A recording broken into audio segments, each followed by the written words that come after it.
6장 1절부터 8절까지입니다. 신약성경 358쪽입니다. 특별히 오늘 이 말씀은 우리 박주환 권사님이 제게 숙제를 내준 그러한 내용이에요. 우리가 한 번 구원은 영원한 구원인 줄 믿습니다. 그러나 그 구원은 하나님이 인정하시는 구원이지 내가 인정하는 구원이 아니에요. 그렇기 때문에 구원은 하나님 편에 있는 것이에요. 그래서 한 번 구원받은 사람이 타락을 하면 다시는 사함이 없다 그러는데 이에 대한 의미들이 참 궁금하고 이 말씀은 난해한 구절이거든요. 그래서 오늘 이 말씀은 여러분들에게 구원이라고 하는 이 확신에 대해서 우리가 신앙의 견고한자리에서 흔들지 말아야 된다는 것에 대한 확신을 주는 메시지이기 때문에 잘 들어보면서 우리의 신앙을 돌아볼 수 있으면 좋겠어요. 히브리서 6장 1절부터 8절까지입니다. 그러므로 우리가 그리스도의 도의 초보를 버리고 죽은 행실을 회개함과 하나님께 대한 신앙과 세리들과 안수와 죽은 자의 부활과 영원한 심판에 관한 교훈의 터를 다시 닫지 말고 완전한 대로 나아갈지니라. 하나님께서 허락하시면 우리가 이것을 하리라. 한 번 빛을 받고 하늘의 은사를 맛보고 성령의 참여함 받고 하나님의 선한 말씀과 내세의 능력을 맛보고도 타락한 자들은 다시 새롭게 하여 회개하게 할 수 없나니 이는 그들이 하나님의 아들을 다시 십자가에 못 박아 드러내놓고 욕되게 합니다.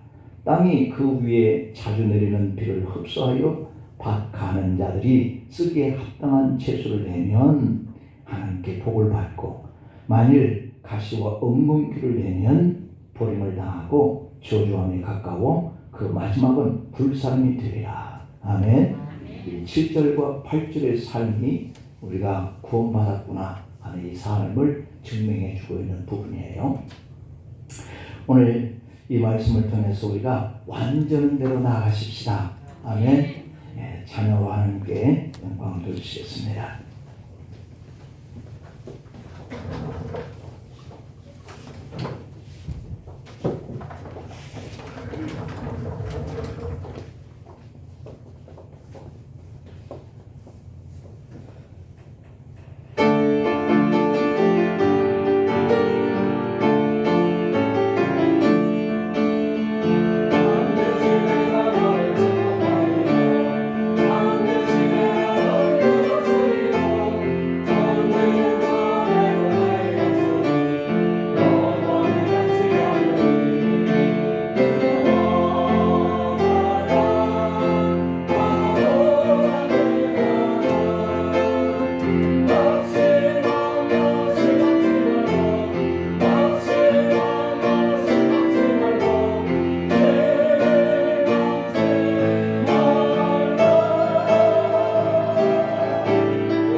감사합니다.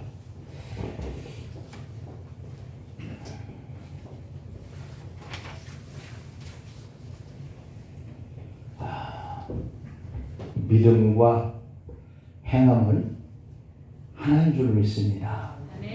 이론은 행동으로 움직여야 될 줄로 믿습니다. 그게 바로 믿음 생활인데요. 오늘 본문 1절, 2절 보면 성도에게 완전한 대로 나아가라 이렇게 권고를 하고 있습니다. 본문 1절, 2절 한번 다시 보겠습니다. 그러므로 우리가 그리스도의 도의 초보를 버리고 죽은 행실을 회개함과 하나님께 대한 신앙과 세례들과 안수와 죽은 자의 부활과 영원한 심판에 관한 교훈의 틀을 다시 닦지 말고 완전한 대로 나아갈지니라 이렇게 말씀합니다. 자꾸 들었던 것을 잊어버리고 실천하지 못하는 이런 행동을 반복하지 말고 이 말이에요. 완전한 대로 나아가자. 들은 대로 살자. 믿은 대로 살자. 이런 뜻입니다. 이 구절은 수신자의 신앙의 수준을 완전한 성숙한 길로 나아갈 수 있기를 권면하고 있는 내용이에요. 단단한 음식을 소화할 수 있는데도 이미 수년 동안 수십 년 동안 믿음 생활을 잘 해왔는데도 그냥 아직도 처음 신앙생활하는 사람처럼 그냥 뭐가 섭섭하고 서운하고 그렇게 해서 자꾸 믿음에 견고하게 설 수 없는 이런 모습으로 살지 말고 이제 좀 단단한 음식을 먹을 수 있는 사람처럼 이제는 어떠한 연단과 시험이 와도 좀 굳건한 믿음을 지켜서 흔들리지 않는 신앙인으로 이렇게 살아라 권고하고 있는 것이죠. 그래서 1절, 2절에서 말하고 있는 그들이 버려야 할 그러한 성도의 초구가 뭐냐면 죽은 행실, 회개함, 하나님께 대한 신앙, 그리고 세례들, 안수, 또 죽은 자의 부활, 영원한 심판에 관한 교훈들이라는 거예요. 여기서 말하고 있는 이 세례들이라고 하는 이 뜻은 신약적인 차원 속에서 세례를 말하는 것이 아니라 구약에서 씻는 그러한 어떤 정결 예식, 예법들 이런 걸 말해요. 이들은 구약의 율법에 익숙하다고 그리스도의 복음의 믿음으로 연합하지 않으려고 하는 이러한 심각한 문제가 발생하게 된 거예요. 그래서 이 구약의 예법의 가치가 없으니까 이제는 그것을 던져버리라 라고 하는 이런 권면이 아니라 성숙을 향해서 그거에 플러스 알파의 길로 나가야 될 것에 대한 이 복음적인 이러한 삶에 대해서 말씀하고 있는 것이거든요. 그래서 이 앞으로 전진하기 위해서 옛 것들을 발판으로 해서 나가야지 되는데 그렇지 못하고 옛 것에 자꾸만 집착해 있는 거예요. 내가 옛 것을 벗어 던져버리지 않으면 새로운 것을 입을 수가 없는 것이거든요. 그래서 옛날에 내가 우유 먹고 젖 먹었던 이런 때만 자꾸 생각하고 이제는 밥 먹으라 그래도 난 싫어요. 나이가 성장하고 어른이 되었는데도 아직도 젖만 먹으려고 한다면 이게 안 되지 않겠어요? 그런 얘기인 거예요. 그래서 여기서 나아가자라고 하는 이 말은 수동형 동사 이끌자 이런 뜻입니다.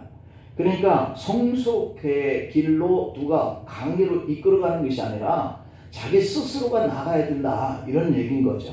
그래서 하나님의 손길을 저 강팍한 마음으로 저항하느라고 하나님이 원하시는 길로 나가지 못하는 사람이 되어서는 안 된다 이런 얘기거든요. 이게 율법에 집착하면 할수록 장성한 그러한 길로 나가는 이 주님의 말씀에 따라서 살지 못하고 그냥 저항하는 거예요. 다시 말하면 예수님 오시기 전에 이 구약에서 말씀한 예수님이 오시면 이런 일이 일어난다 라고 하는 거에 대해서 받아들이지 못하는 거예요. 그래서 아직도 이 구약의 그런 예법이나 율법에 매여 있어서 복음으로 나가지 못하는 이런 안타까운 현실이 마치 젖을 먹고 단단한 음식을 먹지 못하는 이러한 성도의 모습으로 비유를 하고 있습니다. 내 고집이 강하다 보면 하나님의 말씀에 순종하기 어렵거든요.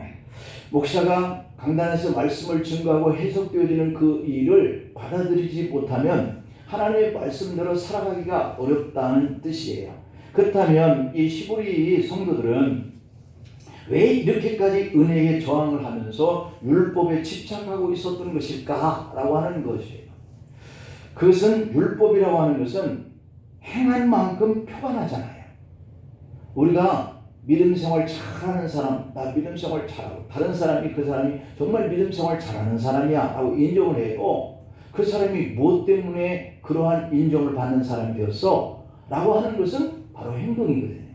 근데 이 행동은 그 사람에 대해서 보여주는 것이에요. 보여주는 것. 그런데 이 율법이 그렇단 말이에요. 율법이라고 하는 것은 행함에 있기 때문에 이 율법이 행한 만큼 표가 나는데, 그래서 이 행자의 마음을 뿌듯하게 하는 거예요. 내가 지나가는 나그네를 밥 한 술 대접해서 그가 이 추위에 떨지 않고 따뜻한 모습으로 따뜻한 몸을 가지고 나가게 했다. 그러면 자기 자신이 뿌듯하잖아요. 그런데 이게 바로 율법이라는 거죠.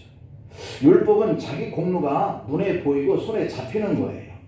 반면에 이 복음 하나님의 은혜는 오직 주님만 뿌듯하게 여기면서 자기는 완전히 스스로 내려놓고 자기를 포기하는 것, 이게 바로 복음이거든요. 그냥 고린도전서 1장의 30절, 31절 말씀을 볼까요? 너희는 하나님으로부터 나서 그리스도 예수 안에 있고 예수는 하나님으로부터 나와서 우리에게 지혜와 외로움과 거룩함과 구원함이 되셨으니 라고 되어 있어요. 참 의미가 깊어요. 예수님은 하나님께 있다가 이 세상에 나와서 우리에게 가르쳐드리고, 우리는 세상에 살다가 주님을 만나서 하나님 안으로 들어가는 이 차이가 있다는 거죠. 기록된 바 자랑하는 자는 주 안에서 그래서 자랑해야 된다 라고 말씀하고 있어요. 우리가 하는 모든 일은 다 주님을 통해서 이루어져 하나님 안으로 들어가는 이런 삶이 있기 때문에 우리가 자랑할 게 없어요. 누구 때문에? 주님 때문에 이렇게 은혜를 받고 사니까. 그런 얘기거든요. 갈라디아서 2장 20절에 보면 내가 그리스도와 함께 십자가에 못 박혔나니 그런즉 이제는 내가 사는 것이 아니요 오직 내 안에 그리스도께서 사신 것이다. 이제 내가 육체 가운데 사는 것은 나를 사랑하사 나를 위하여 자기 자신을 버리고 하나님의 아들을 믿는 믿음 안에서 사는 거야. 이게 율법은 자기의 행한 의가 드러나기 때문에 자기가 뿌듯한 마음으로 살지만, 이 복음은 나를 살리기 위해서 주님이 대신 죽어주신 그 은혜 때문에 살기 때문에 내가 하는 모든 것은 자랑거리가 되지 않아. 주님 때문에 자랑거리가 될 수 있는 일들을 해놓은 것이기 때문에, 그래서 나는 오직 주님 안에서 살아가는 이 기쁨 속에서 살아가는 거지, 내가 뭘 했다는 기쁨 때문에 보람되고 그것을 자랑거리 삼고 이렇게 살아갈 존재가 아닌 거예요. 하나님의 아들을 믿는 믿음 안에서 사는 것이다 그랬잖아요. 그래서 은혜라고 하는 것은 보지 못하는 것을 오직 믿음으로만 붙드는 거예요. 그래서 하나님의 영광보다 자기 영광을 추구하는 사람에게는 율법이 복음보다 훨씬 매혹적인 거예요.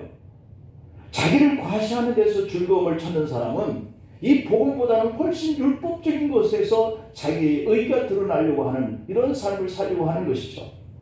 그래서 죄인은 율법의 매력에 붙들려서 좀처럼 은혜로 나아가지 못하게 되어지는 거거든요. 그래서 성도들은 이제는 자기를 드러내면서 주님을 드러내는 이런 성숙한 길로 나가야 하는 이러한 것을 우리가 단단한 음식을 먹는 자가 되어지는 삶인 거예요. 전에는 나 좀 알아주러, 내가 이런 일을 했어, 이렇게 자꾸 자기를 과시하려고 자기를 좀 생각해달라고 하는 삶을 살았다 한다면 이것은 우유나 젖을 먹는 신앙의 모습이에요. 그러나 이제는 제가 뭐 한 게 있어야죠. 다 주님의 은혜 때문에 한 거예요. 주님이 하게 하셔서 한 거예요. 이렇게 말할 수 있는 것이 바로 단단한 음식을 먹는 사람이 된 거예요. 다시 한번 우리가 1절과 3절을 보겠습니다. 먼저 1절부터 보면, 그러므로 우리가 그리스도의 도의 초보를 버리고 죽은 행실을 회개함과 하나님께 대한 신앙으로 나아가야 하며 라고 했고, 3절에서는 하나님께서 허락하시면 우리가 이것, 다시 말하면 1절과 2절에서 말하는 것을 하리라. 이 은혜거든요. 내가 할 수 있는 것은 율법적인 사고방식이라면 하나님 나에게 하게끔 허락을 하신다면 할 수 있을 거예요. 이렇게 생각하는 것이 복음이란 말이에요. 이것이 바로 성숙한 믿음의 모습이에요. 하나님의 그 말씀이 우리 교회 안에 선포되어질 때 개개인에게는 저마다 다르게 작용을 해요. 말씀을 깨닫는 만큼 내가 실천할 수 있는 것이기 때문에 다 각각 다르게 작용을 하는 거예요. 참된 성도에게는 성숙의 삶으로 드러나도록 심쓰라고 하는 이런 권면을 우리가 적용하는 거거든요. 근데 미성숙한 성도에게는 아무리 성숙을 격려하도록 애를 써도 그게 안 되는 거예요. 잠시 나태해진 성도에게는 성숙해야 할 것을 자꾸 자극을 하고 있는 그런 메시지입니다. 신앙이 없는 사람에게는 최후의 심판 때 하나님 앞에서 변명할 수 없도록 오늘 이 말씀을 경고하고 있는 거예요. 우리가 어떻게 해서 구원을 받아야 되나 하는 것을 이미 들었다면 나 구원받는 길이 어떤 길인지 몰랐는데요, 이 말을 할 수 없도록 하나님은 선지자들과 이 성경을 통해서 각 사람들에게 이 말씀을 증거하고 있어요. 왜? 나중에 하나님 앞에서 변명거리가 되지 않게 하기 위해서. 그래서 내가 못 들었다는 말을 할 수 없도록 하기 위해서. 그래서 성숙을 위해서 오늘 1, 2절에서 권면한 후에 보면 하나님께서 허락하시면 우리가 이것을 할 수 있다라고 3절에서 표현을 하고 있습니다. 옛날에 우리의 삶에 대한 어떤 집착을 벗어나서 좀 더 성숙한 길로 나가려고 하면 하나님께서 우리에게 주시는 은혜를 내가 깨닫는 것이 그게 지각인데요. 그것이 필요해요. 하나님이 나에게 은혜를 주시는구나. 이걸 깨닫지 못하니까 내가 성숙한 자리로 나갈 수가 없는 거예요. 그래서 3절에서 말씀하신 것처럼 하나님의 허락하시고 은혜로 이끌어 주셔야 성숙의 열매를 맺는 길로 나아갈 수 있다, 이런 얘기거든요. 성경은 성숙이 하나님의 주권에 달려있다라고 가르치고 있는데 동시에 성도에게 그래서 성숙하라 이렇게 얘기를 해요. 하나님의 주권으로 우리에게 그 성숙할 수 있는 그런 권고와 권면의 말씀을 자꾸 준단 말이에요. 하나님의 은혜, 그것이 은혜예요. 하나님 나에게 이렇게 강권하시네, 하나님 나에게 이렇게 주관하시네, 이런 것이 은혜인 거예요. 우리가 말씀을 통해 비유를 통해서 내가 눈물 좀 흘릴 때 이게 은혜가 아닌 거예요. 내가 성숙해 가는 길로 하나님 나에게 은혜를 주셨다라고 하는 것이 이게 은혜인 거거든요. 그래서 도리어 성숙으로 이끄는 그 손길을 율법적인 사고방식을 가지고 있는 사람은 저항을 하는 거예요. 나를 드러내고 싶어서 누군가가 나에게 위로를 해주는 것을 바라기 때문에. 그래서 그에게 닥치는 그러한 그 위험이라고 하는 것이 바로 1:1에서 주는 경고예요. 다시 그것 찾지 말라는 거죠. 그것이 바로 오늘 본문 4절과 6절에서 이렇게 말씀해요. 4절 6절에 보면 이제 이 말씀이 이해가 될 거예요. 1절, 2절, 3절에 대한 의미들을 잘 파악을 하면 바로 이 부분이 우리 권사님이 궁금해하고 어떻게 그럴 수 있는가 의구심을 갖게 하는 내용인데요. 사실은 이 말씀은 난해한 구절이기도 해요. 자, 보면 한번 빛을 받고 하늘의 은사를 맛봤다는 거예요. 근데 이 사람이 자꾸 반복해서 1, 2절에 보면은 뭐 또 들었는데도 전혀 듣지 않은 것처럼 이렇게 하기 때문에 바로 이 부분이 해당되는 거예요. 한번 빛을 받았어요. 주님을 만났다는 거죠. 은사를 맛봤어요. 하나님 은혜를 주셔서 자기에게 있는 이 재능을 이게 통해서 일을 할 수 있게 하신 거예요. 그리고 성령에 참여한 바 되고, 이 일이 바로 성령에 참여한 바 된 일이거든요. 근데 하나님의 선한 말씀과 내세의 능력을 맛보고도 이런 것들이 하나님의 은혜를 맛본 성도의 삶이에요.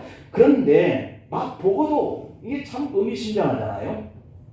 타락한 자들은 다시 새롭게 하여 회개할 수 없나니 이는 그들이 하나님의 아들을 다시 십자가에 못 박아 드러내놓고 욕되게 했기 때문이다 라고 해요. 바울은 영적 성장이야말로 믿음을 배반하는 끔찍한 그런 죄를 막기 가장 확실한 방법이다 이렇게 얘기를 하고 있는 거예요. 내가 다시 타락해 버리지 않기 위해서는 성장하는 것이야말로 가장 큰 일이다 이렇게 얘기를 하는 거죠. 그래서 이 4절 5절에서 보면 바울은 사람들이 얼마나 신앙과 멀어질 수 있는가 이것을 말하고 있고, 그 결과는 믿음을 버리게 되는 결과를 나타내게 되고 영원히 멸망하는 길로 갈 수 있다 이걸 경고하고 있어요. 그래서 여기서 강조하는 것은 성숙입니다. 내가 신앙으로 성숙해 가지 못하고 옛것이 좋아서 거기에 주저앉아가지고 나 좀 위로해줘, 나 좀 알아줘, 자꾸만 이러고만 있으면 결국은 그가 믿음을 버리게 되고 멸망의 길로 갈 수밖에 없다 그런 얘기예요. 자, 여기서 강조하는 성숙인데 우리가 이러한 멸망하게 되어지는 것, 이 의미를 몇 가지 생각해 봅니다. 첫째는 4절 서두에서 한번 빛을 받고 라고 되어 있습니다. 자, 이런 사람들도 믿음에서 떨어질 수 있다, 이 경고거든요. 고대 교부들은 이 말씀을 세례로 이해를 했어요. 그러나 빛을 받았다고 하는 이 말은 기독교 진리에 대한 많은 지식을 가지고 있다라고 하는 것을 말하는 것으로 보는 것이 타당해요. 세례가 아니라. 한번 빛을 받았다는 것을 세례라 이렇게 교부들이 해석을 했는데, 사실은 그런 각도로 보는 것보다는 이 말씀은 내가 신앙적인, 바로 1절 2절에서 쭉 거론하고 있잖아요. 이런 신앙의 지식을 내가 가지고 있다라고 하는 것으로 보는 것이 성경적인 그러한 해석이라고 볼 수 있어요. 그래서 사람들은 기독교에 대해서 많은 것을 알면서도 하나님의 나라에 이르지 못할 수가 있는 거예요. 우리가 교회 안에서 성경 공부를 많이 하고 성경을 막 외우고 몇 번을 통독했다 해도 그래도 그가 믿음이 떨어져서 멸망할 수 있는 거예요. 자, 민수기 24장 2절 4절에 보면, 왜냐하면 성숙하지 못하면, 그때에 이르죠. 민수기 24장 2절 4절에 보면, 그때 하나님 영이 그 위에 임하신지라. 그가 예언을 전하여 말하되 부올의 아들 발람이 말하며 눈을 감았던 자가 말한다는 얘기죠. 하나님의 말씀을 듣는 자, 전능자의 환상을 보는 자, 엎드려서 눈을 뜬 자가 말하기를. 이 발람은 상당한 하나님의 은혜를 체험했고요, 은사를 가지고 있는 사람이 분명해요. 이 말씀을 보면. 자, 그러면 이 발람은 분명히 진리의 눈이 뜨여진 자다라고 볼 수 있습니다. 그는 분명히 하나님의 빛을 받은 자라고 봐야 타당해요. 자, 그럼에도 불구하고 그의 열린 눈을 가지고 캄캄한 어둠의 길로 내려가고 말았다라고 성경은 지적하고 있거든요.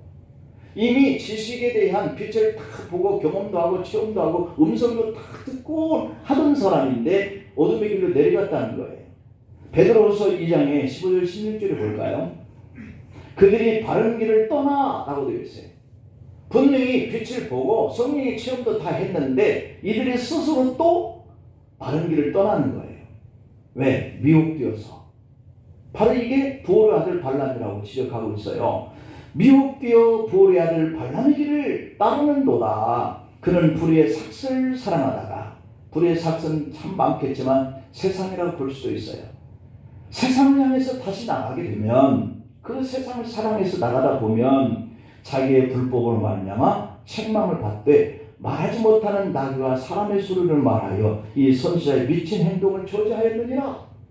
하다못해 하나님은 바른 길로 가지 못하는 성령을 체험하고 은사를 맛보고 주의 음성을 들은 자가 바른 길로 세상에 미혹되어서 가면 나귀의 입을 열어서도 말한다. 그렇게까지도 하나님이 잡으려고 그러는데 성숙되지 못하는 거예요. 그러면 안 되는 거예요. 그러니 우리가 이 자리에 믿음을 가지고 그냥 주저앉으면 안 된다는 거예요. 성숙해 가야 된다, 신앙은. 자, 그런데 이 결국 발람은 악의 구렁텅이로 빠지고 맙니다. 그 예를 바로 베드로후서 2장 20절 22절에서 표현하고 있는데요. 비유입니다. 한번 잘 설명하고 있는데요. 한번 볼까요? 만일 그들이 우리 주 되신 구주 예수 그리스도를 알므로 세상의 더러움을 피한 후에 다시 그 중에 얽매이고 지면, 그랬어요. 우리 눈으로 보여질 때 이 사람 구원받은 사람일 거야 라고 생각했는데 그런 은사를 가지고 신앙생활을 했던 분이에요. 그런데 그도 이 세상의 더러운 것에 얽매이고 그것에 지면 그 나중 형편이 처음보다 더 심하게 된다. 여러분, 교회 다니다가 실패하고 하나님 안 믿고 교회에 떠나서 사는 사람은요, 처음에 신앙생활 했던 것보다 더 악해진다는 거예요. 그 뜻이에요. 그래서 의의 도를 안 후에 받은 거룩한 명령을 저버리는 것보다 알지 못하는 것이 도리어 그에게 나았을 거야, 이렇게 얘기하고 있죠. 참된 속담이 이르기를 개가 그 토하였던 것을 돌아가고 돼지가 씻었다가 더러운 구덩이에 돌아 누웠다는 말이 그들에게 응하였다. 돼지 아무리 깨끗이 씻어놔도요, 그 자리에 가서 다시 똥 오줌에 든 겁니다. 개도 아무리 다시 씻겨놔도요, 그 자기가 토했던 것을 다시 먹는 것을 봤어요. 이게 성숙하지 못하는 신앙이 교인인 줄 알았는데 다시 더러운 세상 속에 빠지더니 처음보다 더 못한다 라고 하는 비유를 개와 돼지를 들어서 말씀하고 있어요. 그러니 우리 눈으로 볼 때 구원받은 사람이야, 이게 우리가 평가할 일이 아니에요. 네. 그게 결과를 보고 우리가 아는 것이고요, 그 판단은 주님이 하시는 거죠. 그래서 믿었던 사람이 한번 타락하면 처음 사람보다 더욱더 추해진다. 그 다음에 두 번째 4절에 보면 그들은 하늘의 은사도 맛보았다는 겁니다. 그러면 하늘의 은사를 맛보고도 타락할 수 있나? 타락할 수 있습니다. 하늘의 은사를 맛보았을지라도 믿음에서 떨어질 수 있다 경고하는 거거든요. 이 종교의 어떤 면, 즉 성령이 그들의 영혼 위에 역사하는 힘을 이렇게 경험하고 신앙의 신비한 것도 다 경험하고도 믿음을 버릴 수 있는 이런 일을 겪을 수 있다는 거예요. 자, 그러니까 이 사람이 다시 회개하고 돌아오면 어떻게 될까요? 네, 또다시 그 결과는 달라집니다. 그러니 이것은 경고인 거예요. 이렇게 되는 자리가 그의 끝이면 이는 멸망하는 거고요. 이 사람이 다시 주님 앞에 회개하고 바른 길로 가기 시작하면 이 사람은 하나님이 구원하는 사람이 맞는 것이죠, 결과가.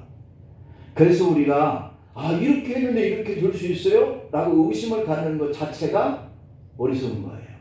이 모든 일은 주님이 하시는 일에 맡기는 것 뿐인 거죠. 그래서 마태복음에 19장 21절 22절에 보면 예수님께서 재물이 많은 청년에게 이르시되 네가 온전하고자 하느냐? 이렇게 물어요. 가서 그렇다면 네 소유를 팔아 가난한 자에게 주라. 그리하면 하늘의 보화가 네 것이 될 거야. 그래요.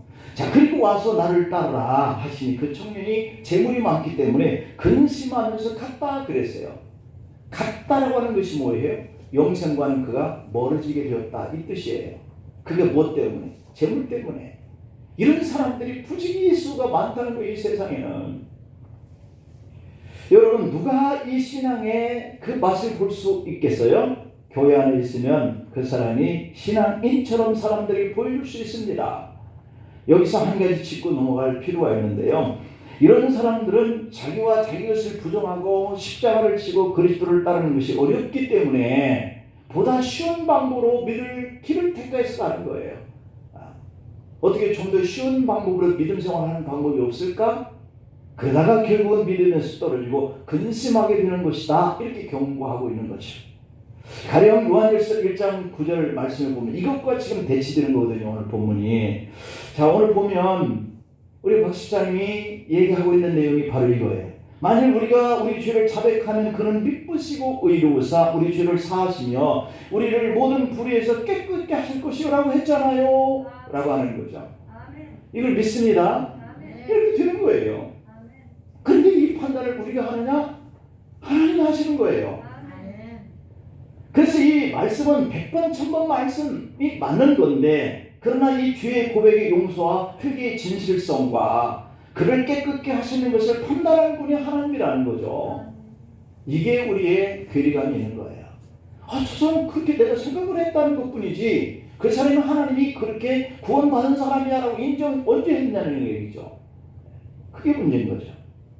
또 요한복음 5장 21절에 보면 아버지께서 죽은 자들을 일으켜 살리심같이 아들도 자기가 원하는 자들을 살리시느니라. 아들이 하시는 일인 거예요.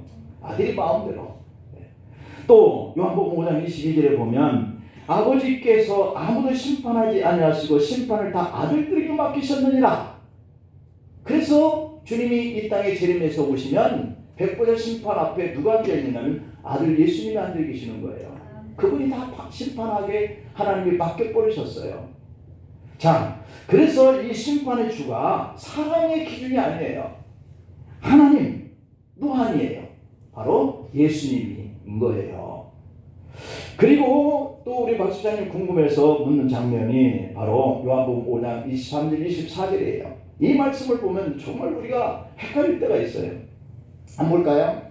이는 모든 사람으로 아버지를 공경하는 것 같이 아들을 공경하게 하려 하십니다. 그렇게 얘기를 했고, 우리가 예수님을 왜 믿어야 하느냐 하는 그 근본적인 이유를 심판까지 주님께 맡겼으니 너희가 예수님을 믿어야 된다 이렇게 얘기하시는 거잖아요. 그 아들을 공경하지 아니하는 자는 그를 보내신 아버지도 공경하지 아니하시느니라. 내가 진실로 진실로 너희에게 이르노니 내 말을 듣고 또 나 보내신 이를 믿는 자는 영생을 얻었고 심판에 이르지 아니하느니 이 손이 사망이라는 사망에서 오른쪽이 생명이라는 생명으로 옮겨졌느니라. 여기서 이렇게 옮겨졌잖아요. 네, 이렇게 보는 관점이에요. 그래요. 우리는 저 사단을 쫓아가는 졸개 노릇했던 때는 음부에 떨어질 자식이었지만 이 생명의 자리, 예수님 자리로 옮겨진 자인 줄 믿습니다. 성숙을 하면, 주님이 인정하시면 그렇게 되는 거예요. 그러니까 우리가 심판주가 아니라 바로 예수님이 심판주예요. 우리가 예수님을 믿는 것을 예수님께 인정받으면 사망에서 생명으로 옮겨 영생에 이르는 거고 심판을 받지 않는 거예요. 모든 뜻이 주님께 달려있으면 주님께 내가 잘 보이려고 믿음 생활 주님께 잘해야 된단 말이에요. 우리가 사람에게도 인정받으려고 회사에 가면 그 사장에게 인정받으려고 최선을 다하잖아요. 그러면 그 사장에게 인정받으면 뭐 계장에서 과장, 부장으로 이렇게 자꾸 올라가는 거거든요. 인정받지 않았는데 누가 그 직급을 높여주겠어요? 그래서 우리도 믿음 생활해서 구원을 받고 상급을 받으려면 그 심판하시는 예수님께 인정을 받아야 된단 말이에요. 그게 바로 신앙의 성숙입니다. 나락으로 떨어지면 안 돼요. 다시 옛날에 토했던 것을 가서 다시 먹으면 안 돼요. 그 더러운 곳에 또 다시 가서 뒹굴면 안 되는 돼지처럼 말이죠. 그래서 결국 우리의 믿음은 주님이 인정 여하에 달린 것이지 우리가 눈으로 보고 구원받은 사람이겠다, 저 사람 심판받을 사람이겠다 이렇게 판단할 일이 아니라는 것이죠. 여기에 이 기준만 우리가 잘 생각하면 이 말씀과 오늘 본문의 말씀이 전혀 차이가 괴리감이 없는 거예요. 교회 밖으로 나가 탕자처럼 살 수 있을까 하고 의구심을 가질 수 있는 이런 판단 사항, 어떻게 믿었던 사람이 저렇게까지 또 될 수 있을까? 이 사항. 자, 그래서 이제 뒷부분에 이 말씀의 의미도 좀 더 해석을 해보겠습니다. 세 번째, 4절 끝에 보면 성령에 참여한 바라고 하는 이 말씀이 바로 그 말씀인데요. 이렇게 사망에서 생명으로 옮겨진 사람 같았고, 그리고 바로 이 성령에 참여한 바 되는 이런 성도처럼 보였는데요. 자, 이렇게 성령에 참여해 보았던 사람들도 믿음에서 그렇다면 떨어질 수 있다고 봅니까? 본다는 거예요. 경고예요. 이게 경고니까 볼 수 있는 거예요. 다시 말하면 성령의 독특하고도 기적적인 은사를 맛보고도요 타락할 수 있다 이 말이에요. 옛날에 60년, 70년대 여의도 광장에서 수많은 사람들이 그렇게 그 기적의 역사를 쫓아서 정말 잘 믿는 하나님 백성처럼 살았던 사람들, 그리고 그 앞에 그렇게 능력을 행했던 종들이 타락했단 말이에요. 그러면 이거 어떻게 되는 거예요? 그 타락한 것에서 회개하지 못하면 결과는 뻔한 거예요. 그러니까 이렇게 독특한 성령의 능력과 기적을 다 해보고도 자기가 타락하면 심판인 거죠. 그리스도의 이름으로 마귀를 쫓아내고 기타 여러 능력 있는 일을 행한 사람들도 믿음에서 떨어질 수 있다. 경고. 그래서 주님은 마태복음 7장에 22절 23절에서 이렇게 말씀합니다. 그날에 이 말이 언제예요? 주님이 심판하는 날 말이에요. 그날에 많은 사람이 이 많은 이 가지고 있는 이 단어가 참 아픔이 있어요. 많은 사람이 나더러 이르되 주여 주여 우리가 주의 이름으로 선지한 노릇하며 주의 이름으로 귀신을 쫓아내며 주의 이름으로 많은 권능을 행하지 아니하였나이까 하리니. 그랬으니까 이 경고에 빠진 사람들이 이렇게 많다는 얘기 아니겠어요? 그때 내가 그들에게 밝히 말하되 내가 너희들을 도무지 알지 못한다. 이게 주님이 하신 말씀이에요. 직접 주님이 하신 말씀이잖아요. 이 주님이 심판자니까 그때 내가 그들에게 밝히 말하겠다는 거예요. 내가 너희를 도무지 알지 못하니 불법을 행했다. 불법을 행한 자들아 내게서 떠나가라. 이렇게 말씀합니다. 이 사람들은 그래도 나름대로 병도 고치고 기적도 행하고 성령의 은사를 맛보고 그렇게 행했던 사람들이에요. 근데 어떻게 하다가 이렇게 타락했을까요? 그럴 수 있다는 거예요. 사도시대에는 구원을 받지 못할 자들에게도 이런 은사가 수요된 것을 볼 수가 있거든요. 그래서 우리가 그러한 것들에 우리가 미혹받아서 쫓아다닐 일, 그러한 일이 아닌 것을 기억해야 할 필요가 있습니다. 그 다음에 네 번째로는 5절에 보면 하나님의 선한 말씀과 내세의 능력을 맛보고도 라고 되어 있어요. 하나님의 선한 말씀을 맛보는 사람들도 믿음에서 떠날 수 있다라고 하는 경고입니다. 이들은 복음을 기쁨으로 듣고 위로도 받았고 그 말씀을 많이 기억도 하고 있고 그들이 말씀대로 살려고 하지 않았기 때문에 라고 이렇게 두 말씀을 나눠볼 수 있어요. 다 아는데도 그대로 살려고 하지 않는다라고 하는 거죠. 이게 경고라는 겁니다. 그러니까 이 믿음이라고 하는 것이요, 구원이라고 하는 것이요, 예수님만 믿으면 구원받아라고 하는 것이 너무 우리에게 많이 들려지다 보니까 정말 이렇게도 구원을 받을 수 있겠다라고 생각한다는 것이 경고를 들을 수 있는 그런 우리의 삶이 되어버릴 수도 있는 거예요. 그렇지 않습니다. 우리 주님이 직접 말씀하셨죠. 천국으로 가는 그 길은요, 좁고 협착하다 그랬어요.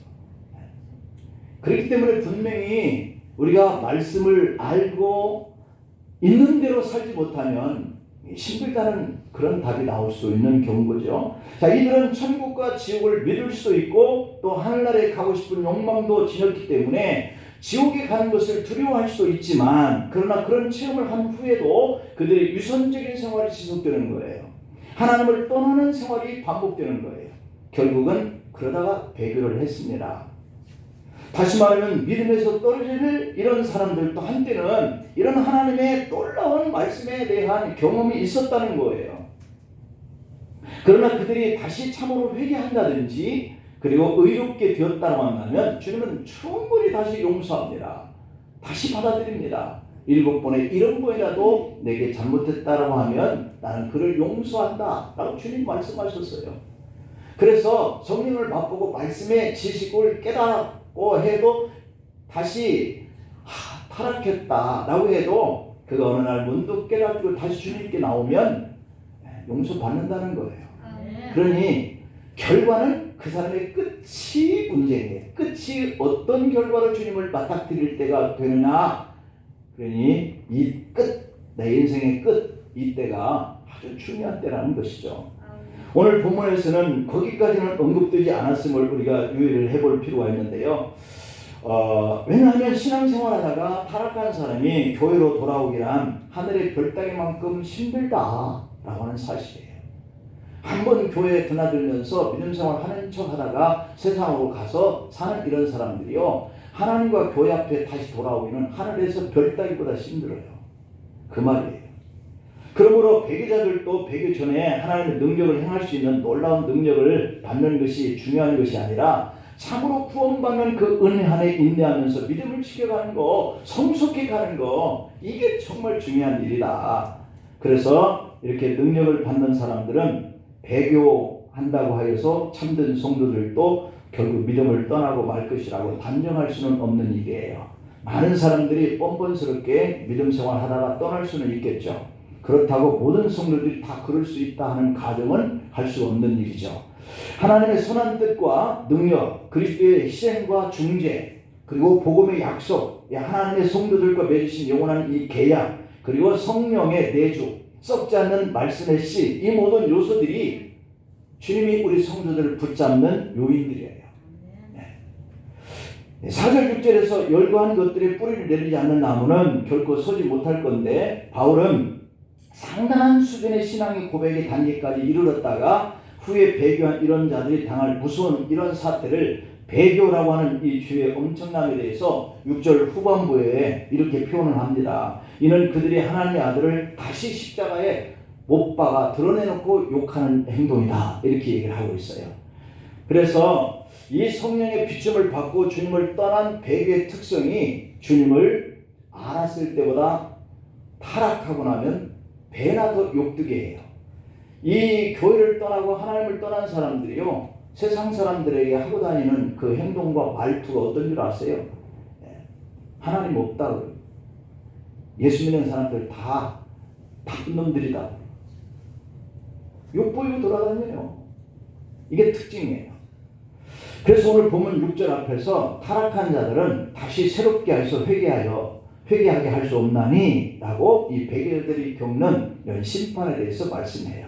그러니까 배교자들은 다시 새롭게 해서 회개시킬 수 있는 그런 가능성이 없는 자들이다 이렇게 말하고 있죠. 배교자들을 돌이킨다는 것은 기대하기 어려워요. 우리 교회 안에서 신앙생활하다가 세상 밖으로 나가는 사람들 다시 돌아와서 우리 교인 된다는 건요 상상할 수도 없어요. 다시는 안 되는 거니까. 극히 드문 경우를 제외하고는 믿음에서 한번 떨어져 나갔다가 진정을 회개하고 신앙생활을 다시 한다는 것은 그렇게 어렵다는 거죠. 그래서 이런 사람들은 그 영혼이 완전히 변화되는 것은 참으로 기대하기 어려운 것이다 이렇게 얘기를 하고 있습니다. 자, 본문 8절을 보면 이 배교자들의 비참함을 비유로 쭉 말씀하고 있는데 만일 가시와 엉겅퀴를 내면 버림을 당하고 저주함에 가까워 그 마지막은 불사람이 될 것이다 이렇게 얘기하고 있습니다. 이 말은 농부가 경작했던 이 논과 밭에 가시와 엉겅퀴가 나면 그 농부가 그 엉겅퀴와 가시를 냅두겠느냐는 거죠. 쓸모가 없는 것이 밭과 논에 났는데 그 농부가 마침내는 뽑아버려서 아주 불태워버리지 않겠어요? 얼마나 화가 나겠어요? 그래서 결국 4절 6절에서 이 믿음의 경험을 하다가 배교한 사람의 그 비참한 종말을 강조하기 위해서 좋은 땅과 나쁜 땅의 차이점을 얘기해요. 서로 상반되는 요소를 대조시키고 있는데 이 양쪽의 의미가 보다 분명하게 드러나고 있어요. 본문 7절을 보면 좋은 땅을 표현하고 있죠. 땅이 그 위에 자주 내리는 비를 흡수하여 밭가는 자들이 쓰기에 합당한 채소를 내면 하나님께 복 받는다 이런 얘기예요. 그리고 좋은 땅은 그 위에 자주 내리는 비를 흡수한대요. 오늘 강단에서 선포한 이 말씀이 좋은 믿음의 바탕을 가진 사람은 그 말씀을 흡수해서 그대로 살려고 하고 그 열매를 맺게 되어 있는 거죠. 그래서 참된 성도는 하나님의 이 그 복음의 은혜를 잘 받아들입니다. 마찬가지로 믿는 성도들은 하나님의 말씀을 맛볼 뿐만 아니라 그 말씀을 잘 마셔야 성장할 줄을 믿습니다. 좋은 땅은 경배를 드리는 만큼의 가치의 행동에 열매를 맺어야 되지 않겠어요? 마찬가지로 구원받는 성도들이 그래야 된다는 거예요. 이같이 열매를 맺는 이 땅과 성도들은 축복을 받기에 족한 거죠.